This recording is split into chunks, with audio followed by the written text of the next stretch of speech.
लोगों को यहाँ मिले, इसके लिए जो कारखाना है, जो फैक्ट्री है बिहार में लगेगा तब ना लोग को मिलेगा।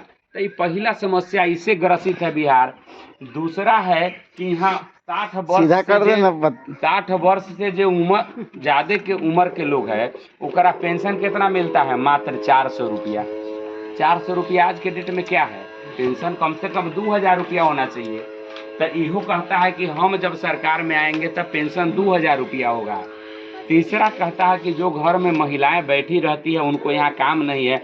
दिल्ली जैसे शहर में लोग काहे खुशहाल है? वहाँ मर्द काम करता है तो मेहरारुओं के घर में बैठ के कुछ काम मिल जाता है जिससे वो भी कुछ कमा लेती है।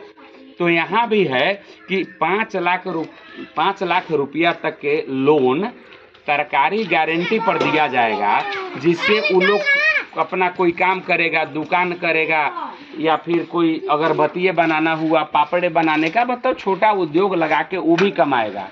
इसके लिए है। चौथा है कि ये जो 15 साल तक का बच्चा सब अपने यहाँ है, सरकारी स्कूल में हम लोग भेजते हैं लेकिन पढ़ाई नहीं होता है बढ़िया। पढ़ाई बढ़िया होगा तबे ना बच्चा बढ़िया होगा। एक शिक्षित आदमी अगर पढ़ा लिखा नौजवान है, बढ़िया से पढ़ा लिखा है, तो वो अपना जीवन जी सकता है बढ़िया से, उसमें कोई दिक्कत नहीं है। तो इसके लिए बढ़िया शिक्षा का व्यवस्था 15 साल तक के बच्चा का फ्री में शिक्षा व्यवस्था हो, इसके लिए बात करता है। और पांचवा जो है वो किसान के लिए है।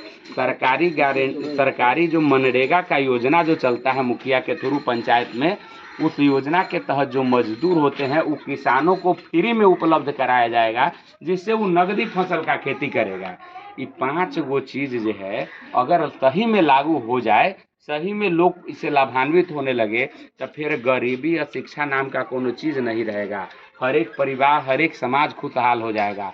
आज दिक्कत इसलिए न है कि एगो परिवार का 4 गो आदमी बाहर रहता है। समझ में ना लगे।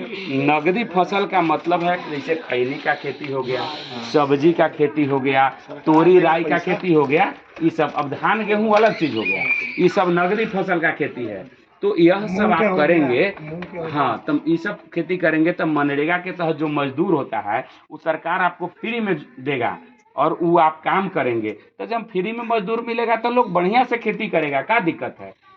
तो ये सब तबे होगा जब जनसुराज सरकार में आएगा। तो यह जनसुराज इस बार 2025 में विधानसभा 243 सीट पर चुनाव लड़ेगी। अब आप लोग जहां ना हो सकता है, आप भी हो गए, आप अपने से जुड़े हुए परिवार के लोग हो गए, समाज के लोग हुए, सब लोगों को बताइए और इस पार्टी को जीत दिलवाइए, इस पार्टी को सपोर्ट करिए, समर्थन दीजिए। अगर ये पार्टी सरकार में आएगा तो ये 5 चीज़ें जो है 100% है कि लागू होगा, इसमें कोई संदेह नहीं है। 400 से 2000 पेंशन होना है तो होना है, इसको कोई नहीं रोक सकता है। तो ये सब लागू होगा, इस सरकार में आएगा। तो आप सब लोग अपने से जुड़े लोगों को बताइए, लोगों को जोड़िए और 2025 में विधानसभा चुनाव में आप लोग सहयोग करिए, समर्थन करिए। धन्यवाद।